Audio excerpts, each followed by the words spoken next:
are oppressed. We are exploited. We are downtrodden. We are denied not only civil rights, but even get away with stuff like that. But yeah, man, tune into the Uncensored Truth podcast with your brother, Oh God, and SamAnt. We're going in today on this Tuesday. If you're listening on YouTube, please do us a favor. Go ahead and hit that like button on the screen and share this video. Text it to somebody or share it on your Facebook timeline if you can. Now, tying into this story is a story about Eddie Griffin. Yeah, SamAnt wanted to make us aware of. Indeed. Well, Eddie Griffin is one of the greatest comedians of all time. Y'all go ahead and argue with me all day long. Greatest comedians of all time. A genius at what he does. And an OG from Kansas City, Missouri. Everyone knows his resume. That being said, he dropped on his IG today, Wednesday night, April 10th, the Eddie Griffin Experience will go dark in honor of our fallen soldier in the game, Nipsey Hussle. Godspeed. Prayer hands, Eddie Griffin. Now, for those of you who don't know, the Eddie Griffin Experience is a residency out in Las Vegas. I'm not sure what casino right now. Look that up as you go, oh God. But real OG move. Does great numbers, sells out every night. He's going to go black in honor of Nipsey Hussle, who's going to be buried Thursday evening. Just your quick and immediate thoughts on OG Eddie Griffin doing that. I think it's wonderful, for lack of a better word, that to see the outpouring of love for somebody like this, because this is heartfelt. People actually, if you're a human being, you got a lot of people out there to say, oh, people are doing it for clout, or people are just fans. No, we actually people that feel, and we actually seen this man, be murdered right in front of our eyes. And a lot of people don't know that we were already building up like a sort of an intimate, connection to what he was doing through the Culture Vultures and, listening to his music and kind of seeing what he was about. And then ironically, the article with Forbes came out showing that he was, trying to be a real estate tycoon eventually. So this is somebody that we were beginning to follow. He was up, definitely on our radar. To see him, taken out, so soon is very, very sad. But salute to all the people, who are, doing their part. I think this is huge to see Eddie Griffin, perform this type of gesture right here by just, taking some time off and remembering, a soldier, a king, now hopefully even a god right now, because, you got to salute him, man. I got to always admit that I was a late bloomer, especially with his music. Like I didn't really get into the victory lap, into recently, even though I know you was on it. Yeah. And that's a fact. You was on it before, but great body of work. Definitely, I would say, not even biased, definitely the best album, just because of lyrical content. You know what I'm saying? But definitely.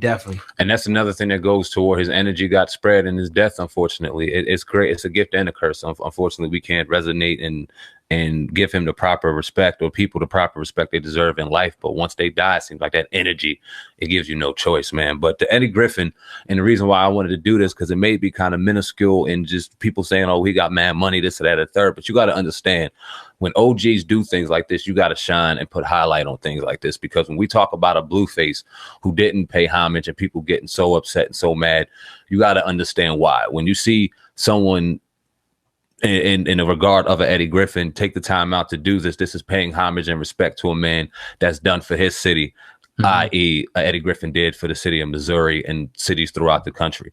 Right. This is when you hear a certain OGs like a Paul Mooney paying respect, or anybody out here that you regarded don't put their time, work, and effort in this community and in the game, period, you gotta pay homage to that and show highlight to that, because this day and age has no respect. We see it with Kodak Black, we see it with other young, that's fact, up and coming in the game, and their finger to point that they will have, or their ultimate excuse will always be, well, nobody ever fucking taught me, nobody out here, blah, blah, blah, blah, blah, blah.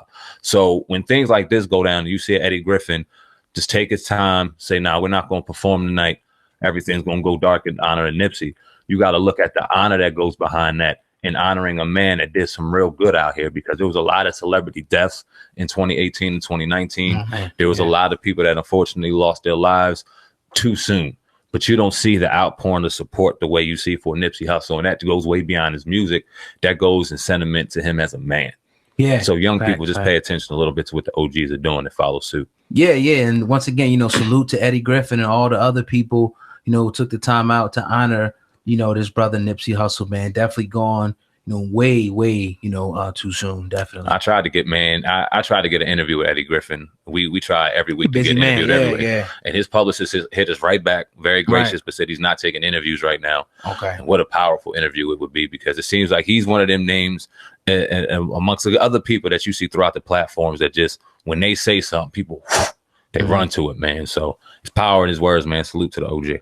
Yes, sir. Yes, sir. But you're tuned into the Uncensored Truth podcast with your brother, Old God and SamAnt. Going in today on this Tuesday night. Everybody listening on YouTube, do me a favor, go ahead and hit the like button and make sure that you share this video. Now, I love what he did, if it even happened, or if he, he shot him and he said, you know what, man, I'm not going to follow through with this. So we definitely need to practice that more, because we let a lot of personal vendettas, whether it be somebody did you wrong, and we take it to the extreme too much in our communities, where we could be like, you know what, man, I'm going to take this on the chin. I'm going to let this go. And then whatever happens, the karma thing, you know what I mean? So I do, like that, but I'm loving the strength that she's showing out there. I know a lot of people, are going to say, nah, forget that, the guy, this, that, and the third, but all you could do is move forward now. More and more people know Nipsey than ever before. Like you said, man, his energy is all over right now. I mean, it's like, I don't want to, it's never a good thing, but I mean, his message is clear now. I think, like, listening to his music and seeing what he stood for is clear at this point, if it never was before. That's a fact. And, right. And kind of going on with his mother's spirituality and what we were talking about yesterday, man, it almost felt like I was saying, in depth and not knowing, no one knows what death brings. No, we all have our theories, our speculations, but no one genuinely knows. But it felt like, especially in this situation, all that energy and all that greatness that everyone was talking about, for the people that did not know him directly, for the people in Ohio, for the people in Jersey, West Virginia, wherever you may be, that didn't directly have effect with Nipsey Hussle, but was a fan or just felt his death. It almost felt like his energy was in you. Yeah. You felt it in mourning. You felt it in wanting to do better for yourself. You looked at yourself in the mirror and go, what can I do more? Mm-hmm. It was infectious. And it was like, damn, maybe when you die, it's just an explosion of energy that just goes through. And it's an amazing thing, because it genuinely is true. His energy is everywhere, to where we're talking about it 10 days, 11 days, or however it may be after the fact. Burial coming Thursday. We were going to talk about Eddie Griffin doing a major thing tomorrow. So his name and everything is just, it's infectious right now. Yeah. It's going crazy. And this is one thing I want to kind of highlight on, because you alluded to it. We have to kind of understand that this unnecessary violence it has to stop. And that if he would have just forgave, the situation may have been different. Yeah. And we beat ourselves up in the Black community about not doing that enough. But please understand, in policing ourselves, because this is what we need to do and take accountability for ourselves, we can't beat ourselves up in not knowing that this doesn't happen in Asian communities, white communities, and all communities, just because it may be highlighted a little more in our community on the mainstream media. This happens everywhere. But nonetheless, let's police ourselves in understanding. We all, as people, as human beings, got to love each other more, in particular where we live, where we reside, where we don't own anything, a little different than these other communities. And in building our love for each other, the ownership and the economic situations will begin to change, because we'll start having that genuine love to move forward. Yeah, man. And it's a great point, because I know it's easier said than done, but it's like some of these vendettas, we got to let go.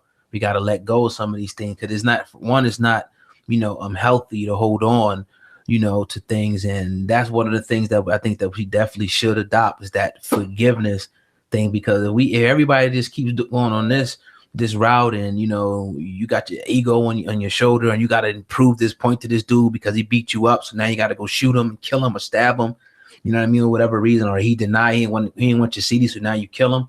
That's crazy. We got to fix that. So, not to be cliches, but if anybody's listening to this, man, it's not worth it. Go walk away, think about it. And I guarantee you, maybe if the dude was like, you know what, if he didn't do this and he walked away and maybe would smoke the blunt, he'd be like, man, I didn't even care about that. Come on, man. But now you got yourself in the middle. You killed one of the biggest people to ever come out of that community. And now that's on your conscience. You got to live with that, where you could have just, moved on. You know what I mean? And that's what kind of the point I was even making with the Kodak Black yesterday. And a lot of people were upset that we were calling T.I., or I more so less were calling T.I. a game of clout chaser. And it was just a point that I was making, that it was getting to a situation where he was being so disdained and so just hated against and a lot on the strength of what these two major people in hip hop and in the culture said, that you were hearing death threats and you were hearing this, you were hearing that. Yeah. And that didn't make any sense to me. That made absolutely no sense. And if you're doing this in honor Nipsey, you got to really understand what he said. You leave the goofy motherfuckers where the goofy motherfuckers need to stand, and you continue to do real shit. Kodak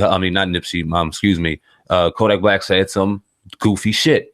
He shouldn't have said it online. He should have chilled the fuck out. Young boy should have been checked behind the scenes, and we should have moved forward. Right. It shouldn't have got to the point where more lives are taken, because that's just where shit just goes too left. And that's where your point is. We got to just check ourselves and check these egos a little more, right, and quicker before we start jumping to rash conclusions, because we see in 2019 a rash assumption or rash conclusion that end lives, man. Yeah, it's crazy. You can't get them back, and unfortunately, you know, that guy's gonna have to pay, you know, for